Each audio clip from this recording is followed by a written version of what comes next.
My girlfriend loves the frozen items from Trader Joe's, but can I, her boyfriend, make them better? Today, on Boyfriend vs. Freezer, we have Boyfriend versus Trader Joe's bone-in beef rib short ribs. Whatever. Sort of doing Boyfriend versus Fridge. This is not a frozen item. We had these for dinner yesterday. They weren't very good. Okay, we need knives.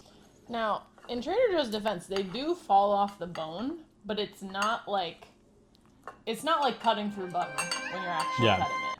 Yeah, it's very sweet. These also have like a ketchup vibe. My first bite of these yesterday, I was like, whoa, these are sick. And the second bite, I was like, oh, these are not sick. Yeah. What do you wish were different about these? Almost everything. I wish they were saltier. I wish they were more savory. Tender instead of chewy. Moist instead of dry. I would prefer for these to be in more of like a gravy. I think Nellie's notes are super easy to incorporate on this one. I'm going to make sure my braising liquid is more savory than sweet. Going to make sure there's enough salt. And I'm going to cook these long enough to not only they fall off the bone, but they're also very tender.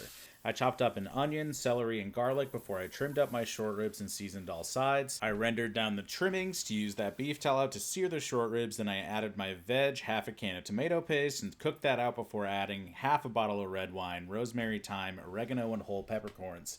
Then I'll throw this into a 275F oven for 4 hours, and you'll know you're done when the meat has pulled away from the bone. I'm going to strain and keep reducing my sauce until it's a nice sticky consistency, sear my short ribs one more time, and then dress them up and serve them. Those are really freaking good. Yeah, these are really good. I think that they need to be braised in wine. I think that these are like short ribs for kids. I don't know what kind of kids. You know, if you wanted to like do a fancy at-home date night in college. Yeah. I'm like, you're making those. Yeah, this literally took me all day. An hour of active time and like 6 hours of inactive time. I think if you like want short ribs, you either have to go to a restaurant or you have to make them. Like I didn't make a balsamic garlic onion glaze. Like there is balsamic garlic and onion in here, but like I put in tomato paste, I put in red wine. Yeah, because I said I wanted it to be thicker. Yeah, thicker, more flavorful. You made that for me. I think going into this one, I knew I'd absolutely crush these guys. Yeah. I'm like, do I think that this is like good for what it is? Totally. Yeah, I was gonna say, I feel like we're being really harsh. These are really good for what they are. They're really good for what they are, but it's like if you've had short ribs before, if you've had good short ribs before, you're not gonna like these as much as somebody who's new to the short rib game. If you really want chicken wings and somebody's like, oh, I made cauliflower buffalo wings, it's basically the same thing. You'd be like, well, this isn't the same thing. And it's like, part of me with these is I'm like, I just don't think that they were cooked long enough. Like they just aren't tender. They aren't as tender as they should be. Who is the winner of Boyfriend versus Fridge? We'll say it on 3.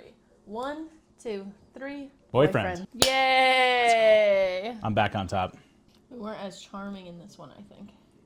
Well, I think we're tired. Yeah. You know, like dogs can have play dates. You know? Yeah. Like dogs can have friends. Yeah. Cats cannot. Yeah. Cats have sworn enemies, and then they have the other cats in the house with them. And that's kind of it. And sometimes they're both.